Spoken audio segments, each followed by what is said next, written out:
하나님의 말씀 보겠습니다. 구약성경 사무엘하 22장 30절 말씀부터 마지막 51절 말씀까지입니다. 사무엘하 22장 30절 말씀부터 마지막 51절 말씀까지입니다. 내가 주를 의뢰하고 적진으로 달리며 내 하나님을 의지하고 성벽을 뛰어넘나이다. 하나님의 도는 완전하고 여호와의 말씀은 진실하니 그는 자기에게 피하는 모든 자에게 방패의 시로다. 여호와 외에 누가 하나님이며 우리 하나님 외에 누가 반석이냐. 하나님은 나의 견고한 요새시며 나를 안전한 곳으로 인도하시며 나의 발로 암사슴 발 같게 하시며 나를 나의 높은 곳에 세우시며 내 손을 가르쳐 싸우게 하시니 내 팔이 놋활을 당기도다. 주께서 또 주의 구원의 방패를 내게 해주시며 주의 온유함이 나를 크게 하셨나이다. 내 걸음을 넓게 하셨고 내 발이 미끄러지지 아니하게 하셨나이다. 내가 내 원수를 뒤쫓아 멸하여 싸우며 그들을 무찌르기 전에는 돌이키지 아니하였나이다. 내가 그들을 무찔러 전멸시켰더니 그들이 내 발 아래에 엎드러지고 능히 일어나지 못하였나이다. 이는 주께서 내게 전쟁하게 하려고 능력으로 내게 띠띠우사 일어나 나를 치는 자를 내게 굴복하게 하셨사오며 주께서 또 내 원수들이 등을 내게로 향하게 하시고 내게 나를 미워하는 자를 끊어버리게 하셨음이니이다. 그들이 도움을 구해도 구원할 자가 없었고 여호와께 부르짖어도 대답하지 아니하셨나이다. 내가 그들을 땅에 티끌같이 부서뜨리고 거리에 진흙같이 밟아 헤쳤나이다. 주께서 또 나를 내 백성의 다툼에서 건지시고 나를 보존하사 모든 민족의 으뜸으로 삼으셨으니 내가 알지 못하는 백성이 나를 섬기리이다. 이방인들이 내게 굴복하며 그들이 내 소문을 귀로 듣고 곧 내게 순복하리로다. 이방인들이 쇠약하여 그들의 견고한 곳에서 떨며 나오리로다. 여호와의 사심을 두고 나의 반석을 찬송하며 내 구원의 반석이신 하나님을 높일지로다. 이 하나님이 나를 위하여 보복하시고 민족들이 내게 복종하게 하시며 나를 원수들에게서 이끌어 내시며 나를 대적하는 자 위에 나를 높이시고 나를 강포한 자에게서 건지시는도다. 이러므로 여호와여 내가 모든 민족 중에서 주께 감사하며 주의 이름을 찬양하리이다. 여호와께서 그의 왕에게 큰 구원을 주시며 기름 부음 받은 자에게 인자를 베푸시며 영원하도록 다윗과 그 후손에게로다 하였더라. 아멘. 다윗의 승전과 후반부에는 그가 어떻게 대적들과 싸워서 승리하였는지에 대해서 이야기를 합니다. 다윗이 하나님을 믿고 의지하여서 적진을 달렸다. 내가 성벽을 뛰어넘었다. 그리고 높고 위험한 곳에서 암사슴 같게 내 발을 암사슴 같게 하셨다. 얼마 전에 TV를 봤더니 그 맹수들이 사슴을 이렇게 잡으려고 하는데 사슴들이 도피할 곳이 없으니까 절벽 중간에 서 있더라고요. 근데 맹수들은 그 중간에 서 있을 능이 없어요. 근데 이 사슴의 발은 아주 가파른 절벽 중간에 서 있어서 맹수들이 접근하지 못하게 하고 포기하게 하더라고요. 제가 그거 보면서 참 신기하다 했는데 오늘 말씀 보면서 이 사슴의 발 같게 하셨다는 것이 정말 가파른 성벽이나 위험한 곳에서도 안전하게 그 위치를 지키거나 생명을 보존할 수 있게 하셨구나라는 비유적 표현이라는 생각이 들었습니다. 어쨌든 다윗은 그 일생에 전쟁터에서 보낸 사람이고 밖으로는 이방 민족과 끊임없이 이스라엘의 평안을 위해서 싸웠던 사람이고 또 그의 인생 후반부에는 그 이스라엘 내부에 있는 또 다툼, 백성들 간에 반역하는 일, 그런 일로 인해서 크게 고통을 겪었습니다. 그러니까 내 외부에 다 사실 다윗의 대적들 또 원수들이 있었던 것이겠죠. 그 원인을 불문하고 나서 이런 모든 대적들 가운데 다윗에 대해서 하나님께서 그의 구원의 반석이 되셔서 이제 모든 일 가운데 그를 승리케 하시고 그 생명을 보존하셨으며 하나님께서 때로는 방패와도 같이 때로는 창과 같이 그를 통해서 하나님께서 승리하게 하셨다. 그래서 원수들이 결국 등을 보이고 도망가도록 하셨고 다윗은 그들을 쫓는 자가 되었다라는 이제 말로 모든 영광을 하나님께 돌리는 것을 볼 수가 있습니다. 그런데 다윗이 이 모든 일에 특별히 31절에 말하기를 하나님의 도는 완전하고 여호와의 말씀은 진실하니 그는 자기에게 피하는 모든 자에게 방패시로다 그랬어요. 모든 상황에서 항상 다윗은 하나님을 의지하였고 위험할 때는 하나님께 피하였고 또 싸워야 할 때는 용감하게 하나님을 의지하고 두려움 없이 나갔습니다. 그가 이렇게 할 수 있었던 모든 것은 이제 하나님의 그를 향한 말씀을 이제 의지하고 하나님의 말씀이 항상 진실하다는 것을 이제 알기 때문에 그런 것이죠. 하나님의 말씀은 사람의 말처럼 이렇게 허세나 허언이 없으십니다. 하지도 않은 일, 지키지도 않을 일에 대해서 하나님이 사람에게 약속하신 바가 없고 또 하나님께서 한 번 하신 말씀은 그가 신실하게 지키시기 때문에 그렇습니다. 그가 사울에게 쫓기어서 정말 오랜 동안을 도피하면서 다닐 때에도 그가 그 하나님을 향한 분명한 확신을 가지고 있었던 것은 그것은 하나님께서 사무엘 선지자를 통해서 다윗에게 하신 말씀을 그 말씀이 진실하다는 것을 그가 알았기 때문이죠. 그것은 곧 하나님께서 다윗에게 기름을 부으사 사울을 대신하여 이스라엘의 주권자를 삼을 것이다. 이스라엘의 목자를 삼으실 것이다.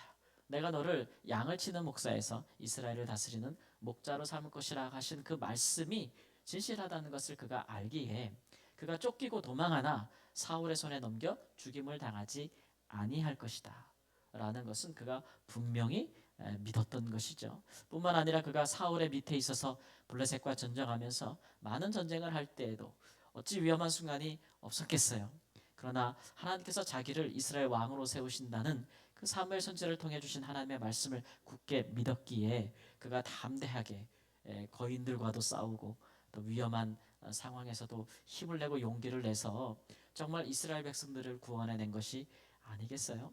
그러니까 다윗은 하나님의 말씀이 하나님 입에서 나오는 그 말씀이 그를 살리고 그를 구원하고 하나님께서 하신 말씀이 반드시 이루실 것이라는 것에 대한 분명한 믿음을 갖고 있었다라는 것이죠. 뿐만 아니라 그의 인생의 후반부에도 그가 범죄함을 인하여 징계를 당할 때에 그 아들들이 또 그를 향하여 반역하고 그런 일이 있어서 나라가 두 쪽이 날 위험의 순간에 있었을 때 내전이 일어났을 때에도 그가 하나님 앞에 자기가 범죄했음을 인하여 이 모든 것이 나의 잘못이라고 하는 그런 철저하게 낮아지는 행보를 속에서 하나님의 구원을 바라보았지 않았겠습니까? 그렇게 할 수 있었던 것도 그가 하나님께서 그에게 하신 말씀을 기억하고 있는 것이죠. 그것은 곧 다윗의 언약의 말씀. 내가 너로 평안히 내 수완이 차서 잘 때까지 내가 너로 평안히 이스라엘의 왕이 되게 하겠고 또 내가 내 후손들에게도 같은 약속을 주어서 너의 보좌가 영원하게 하리라. 너의 왕권이 영원하게 하리라 하신 말씀을 또 나단 선지자를 통해서 주셨기 때문에 그 언약의 말씀을 그가 굳게 붙잡고 있지 않았겠어요? 그러니까 이스라엘 중에서 다툼이 일어날 때 그가 내전이 일어났을 때에도 적극적으로 이스라엘 백성들의 생명을 헤아려서 자기의 왕권을 지키고자 하는 그런 모습을 보여주지 않고 오히려 그가 정말 수동적으로 어떻게 하면 이 내전이 많은 피를 흘리지 않고 끝낼 수 있을까라고 하는 그런 소극적인 대응을 했던 것도 그가 사실 이런 말씀을 다 의지하고 하나님께서 결국은 그 말씀을 지키실 것이라는 그런 약속이 있었기 때문입니다. 그런 것을 보면 우리가 강할 때든지 또는 우리가 왕성할 때든지 아니면 우리가 인생 가운데 약할 때든지 항상 우리를 향해 진실하게 우리를 약속을 이루실 분은 하나님밖에 없기 때문에 우리가 하나님 말씀을 의지하는 것이 참 복되다라는 것이죠. 성경에 있는 기록된 모든 말씀들이 하나님께서 당시에 있었던 많은 사람들에게 하나님이 어떠하신 분이며 또 그 말씀의 약속의 말씀들을 많이 주셨잖아요. 들은 사람은 다윗이지만 그러나 그 말씀이 전혀 우리에게 상관없는 일은 아니고 사실은 다윗과 그의 후손 오늘 말씀에도 마지막 절에 다윗과 그 후손에게로다 이렇게 했는데 그 후손이 누구를 가리키는 거겠어요? 예수님을 가르치는 거예요. 그러니까 다윗에게 주셨던 이 영원한 언약이 예수 안에서 우리에게도 성취되었기 때문에 사실은 그 동일한 하나님을 그 구원의 하나님을 그 구원의 반석이신 하나님을 우리가 믿고 그 언약 안에 있다고 우리가 확신하게 되는 것입니다. 그러니까 우리도 살아가면서 우리가 정말 믿고 의지할 것은 진실하신 하나님의 말씀이에요. 하나님이 진실하시니 그의 말씀이 진실한 거죠. 그러니까 우리가 성경을 보며 혹은 기도하는 중에 혹은 예배하는 중에 하나님의 말씀을 듣고 깨닫는 중에 하나님께서 내게 주시는 말씀이라고 우리가 성경으로 말미암아 감동되어지는 것들은 하나님께서 그 말씀을 우리 인생에게 이루려 하십니다. 약속의 말씀으로 받으면 그 말씀이 우리 가운데 진실한 대로 이루어지는 줄 믿습니다. 또 하나는 하나님의 도는 완전하고라고 했어요. 하나님께서 인생의 길을 인도하시는데 다윗의 인생을 봐도 하나님께서 그 인생을 인도하십니다. 그가 잘할 때에도 그가 잘못할 때에도 그에게 상급을 주실 때도 그를 높이실 때도 있었지만 그가 범죄함으로 그를 낮추실 때도 있었습니다. 그에게 상급을 주실 때도 있었지만 또 그를 징계하실 때도 있었습니다. 그런 모든 과정에 있어서 지나고 보니까 다윗은 그 모든 과정이 하나님 앞에 자기가 살아오면서 원망할 것이나 불만 터뜨릴 것이나 그런 것이 있었던 것이 아니라는 것을 깨닫게 된 것이죠. 하나님이 참 그 나를 인도하신 그 길이 때로는 나의 행위대로 내게 베푸시기도 하고 때로는 하나님께서 정말 큰 은혜와 인자와 자비하심으로 또 내게 은혜를 베푸시기도 하고 여러 가지 하나님께서 이렇게 베푸신 놀라운 일들이 내 인생을 돌아볼 때 참 완전하다, 온전하다. 사람이 사람을 인도한들 이와 같이 할 수 있었을까? 라는 것들에 대해서 깨닫게 되는 마음이 있었던 것이겠죠. 우리가 인생을 살다 보면 우리 인생의 빛과 같은 사람들이 있을 수 있습니다.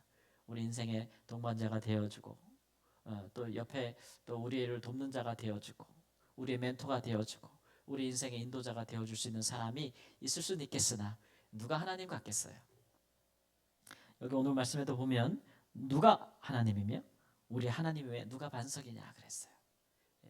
우리가 서로 돕고 서로 사랑하고 서로 위해서 기도하고 서로 우리에게 큰 위로가 되고 해야 되겠지만 그거는 사실이지만 그러나 하나님 외에 우리의 영원한 구원의 반석이 되실 분은 없습니다. 뿐만 아니라 우리 인생을 우리의 부족한 모습에도 불구하고 우리를 결국은 온전한 하나님 나라로 또 주님의 품 안으로 예수님을 따르게 하실 분도 우리 하나님밖에 없습니다. 그러니까 우리는 하나님께서 우리 행위대로 다 갚으신다면 사실 하나님 앞에 설 자가 아무것도 없다는 것도 우리가 알고 있잖아요. 하나님께서 다윗에게 그가 행한 대로 다 갚으셨으면 그가 이 온전한 이 승전가를 부를 수 있었을까요? 예?